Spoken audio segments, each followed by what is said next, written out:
Tommi togvagn mjög hreykinn af sérleiðinni sinni. Hann álítur hana mikilvægasta hluta samgöngukerfisins og vagnarnir hans tveir, Anna og Klara, alveg sammála honum. Anna getur bara tekið farþega, en Klara getur tekið farþega, farangur og vörðinn. Þær báðar gamlar og það veit ekki af að mála þær, en Tomma þykir samt fjarska vænt þær.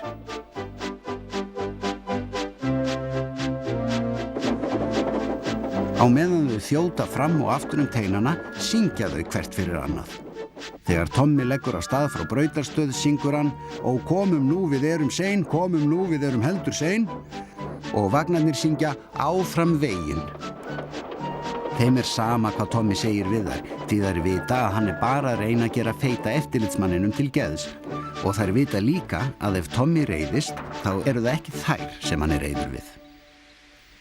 Dag einn þurftu þau að bíða eftir lestin hans Hinriks, en við það fauk í Tomma. Hvernig ná ég að halda áætlun ef Hinrik alltaf seinn? Skilur hann ekki að feiti eftirlitsmaðurinn setur allt sitt traust á mig?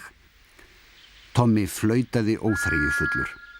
Hann langaði af stað, en hann varð að bíða eftir farþegunum hans Hinriks.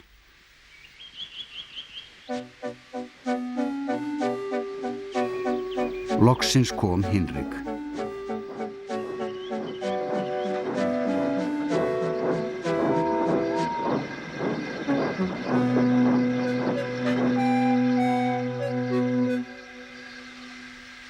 Hvað varst að drolla, spurði Tommi. Hjálpi mér, gufuvélin mín öll í ólagi og enginn skilur hvað að. Þú veist ekki hvað ég þjáist, kveinaði Hinrik. Þvættingur, sagði Tommi. Þú ert of feitur, þú þarft að hreyfa þig. Vörðurinn blés í flautuna og Tommi lagði svo snögglega af stað að hann skildi hann eftir. Vörðurinn gaf Tomma merki að stansa, en Tommi var kominn á fulla ferð út af brautarstöðinni. Áfram nú, másaði Tommi, en Klara vildi ekki koma. Hvar indæli vörðurinn minn, snökti hún. Anna reyndi að segja Tomma hvað hefði komið fyrir. Vörðinn vantar, en hann var að flýta sér og hlustaði ekki. Anna og Klara reyndu að hemla, en án varðarins gátu þær það ekki. Hvar vörðurinn? Veinuðu þær. En Tommi stansaði ekki fyrir þau komið að skiptispori.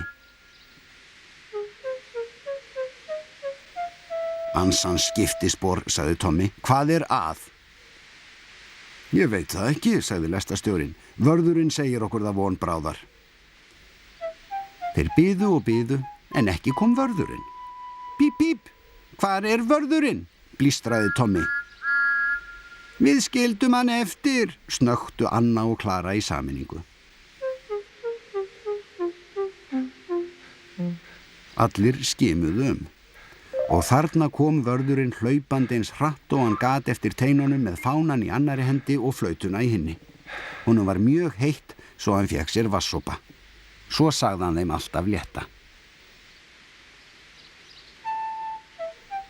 Mér þykir fyrir þessu, herra vörður, sagði Tommi. Þetta var ekki þér að kenna, Tommi, svaraði hann. Sjáðu, merkið niðri, við getum haldið áfram. Reynum að vinna upp tímann sem glataðist.